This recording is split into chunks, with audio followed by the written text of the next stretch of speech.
कभी अवसर आए, ऐसा अवसर आएगा तो तेरा विनाश मेरे द्वारा ही होगा। तूने मेरे पति को मारा। वो राक्षस तो था विद्युज्जुहा, पर धर्मयुक्त था। वो कहता ऐसा नहीं, आप ऋषि मुनियों को मारे, राक्षस राज साबित करे, इस पे हम आपका सहयोग नहीं करेंगे। तो मार डाला उसने, क्योंकि जो अपने स्वार्थ में अंधे होते वो रिश्ते नातों का सम्मान नहीं करते।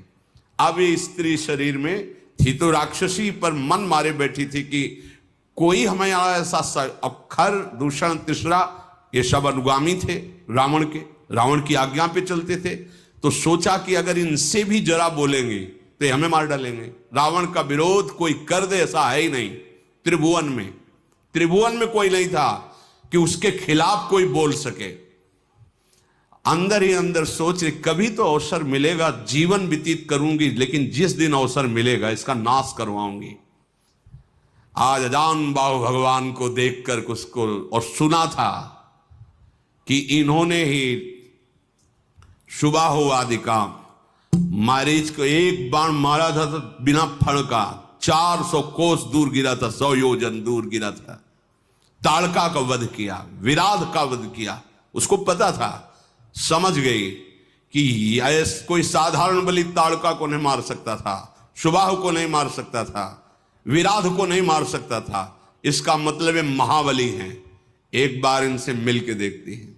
तो प्रभु से कह रही, तुम सम पुरुष, क्योंकि आपने भी निश्चय किया है, निश्चरहीन मह करूं भुज उठाए प्रणकीन। और मेरा भी आंतरिक निश्चय है कि इसको बर्बाद करके छोड़ूंगी, जिसने हमारे सुहाग को उजाड़ा है। पर बोल नहीं सकती थी। सुंदर रूप धारण किया और भगवान के सामने गई और मुस्कुरा कर बोली, तुम सम पुरुष नमो सम नारी, यह संजोग विधि रचा बिचारी। आपके जैसा पुरुष नहीं, मेरी जैसी नारी नहीं, बड़ा सुंदर संजोग है, स्वीकार कर लो महाराज। मम अनुरूप पुरुष जग माही, देखूं खोजी लोक तिहु नाही। ताते अब लगी रहूं कुमारी, मनुमाना कछु तुम्हीं निहारी। मेरे लायक तो आप ही हो, तीनों लोक में कोई नहीं है मेरी जोड़ का कि रावण का विनाश का संकल्प कर सके। आपने भी किया है और मैंने भी किया है।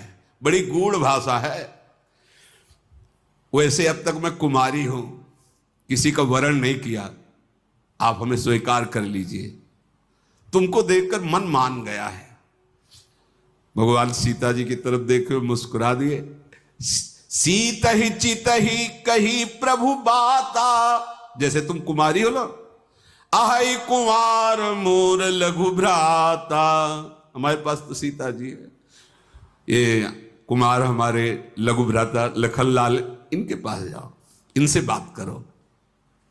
ओ गई लक्ष्मण रिपु भगनी जानी, प्रभु बिलो की बोले मृदुबानी। सुंदरी सुन मैं इनकर दासा, पराधीन नहीं तोर सुपासा।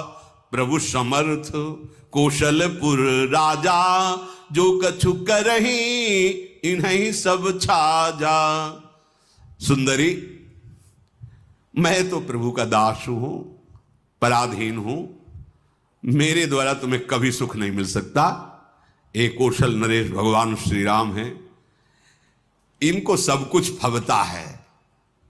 आप इन्हीं की चरण शरण में जाएं, क्योंकि सिद्धांत है सेवक सुख चाह मान भिखारी।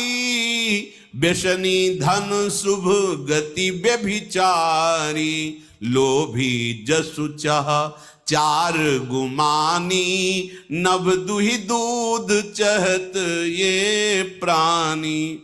सेवक होकर के अपने सुख की चाह करे, भिक्षुक धर्म स्वीकार करके सम्मान की चाह करे, जुआ शराब व्यभिचार करने वाला धन और शुभ गति चाहे, कभी नहीं प्राप्त हो सकता।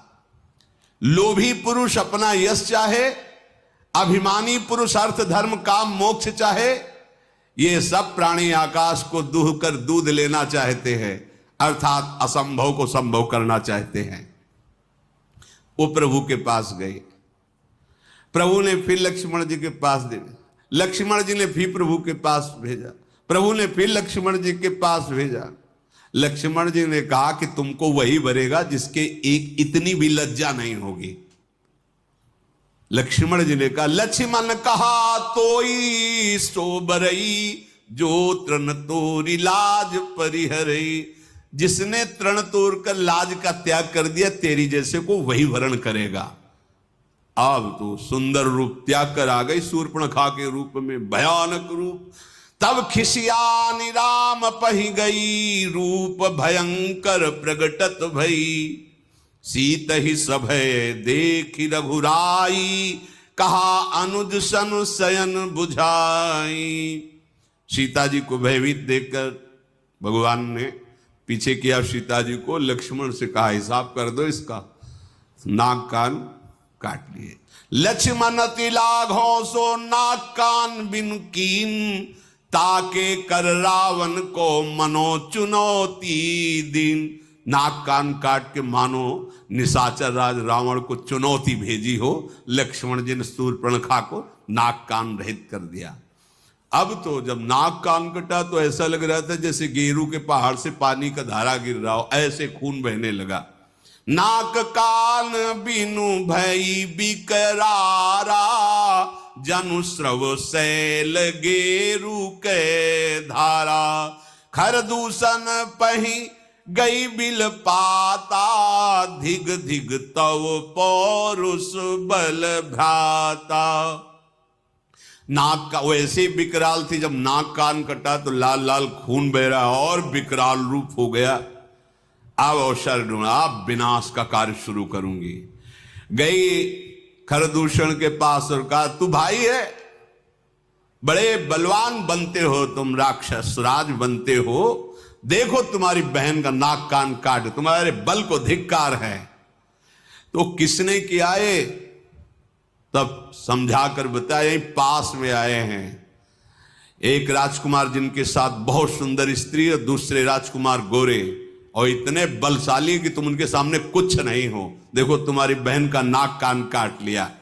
अब तो तुरंत आदेश किया, तो जैसे काजल के पर्वत पंख धर के उड़ रहे हो, ऐसे ऐसे भयानक राक्षस अपने असली सब रूपों में युद्ध की तैयारी की। नाना वाहन नाना कारा, नाना युद्ध धर घोर पारा। सूपनखा आगे कर लीनी, आगे आगे सूपनखा नाक कान काटे हुए खून बहते जा रहे, पीछे से भयानक सेना। चलो ले चलो, कहां है वो राजकुमार? अब तो मृत्यु के वशीभूत होकर ये सब खिंचे हुए चले जा रहे राक्षस। गरज रहे हैं, ललकार रहे हैं, कोई आकाश में उड़ रहा है, कोई बड़ी अपनी बलवीरता की डींगे हाँक रहा है। अरे कोई कहता जीते जी दोनों भाइयों को पकड़ लो, पकड़ के मार डालो, उसकी स्त्री को छीन लो, ऐसे आवाजें गूंज रही। भगवान ने धूल देखी, लक्ष्मण से कहा राक्षसों की भयानक सेना आ रही, तुम सियाजी को ले जाओ और कंदरा में गुफा में छुप करके रहो, सावधान रहना, बड़े मायावी राक्षस हैं ये। लक्ष्मण जी धनुष पर प्रत्यंचा चढ़ाकर बाण लिए हुए सीता जी को आगे करके गुफा में जाके सीता जी को विराजमान किया। अब वो राक्षसों की सेना समीप आई, राम जी ने टंकार की धनुष की, तूड़ी से बाण निकाल करके हाथ में लिया। कठिन टंकार सुनते ही कांप गए सारे राक्षस। सारंग धनुष की टंकार भगवान का ये दिव्यास्त्र है। आपने केश पासों को चूड़ा के रूप में, अपने पीतांबर को कमर में कसा। आई गए बग मेल, धरहु धरहु धावत सुभट, जथा बिलो की अकेल, बाल रवि घेरत दनुज। पकड़ो पकड़ो, मारो मारो, ऐसा कहते हुए खरदूषण तीसरा पूरी सेना सब नजदीक आ गई। जैसे बाल सूर्य जब उदय होते हैं तो मंदेह नाम के दैत्य मानो घेर लिए हों, ऐसे भगवान को चारों तरफ से घेर लिया। भगवान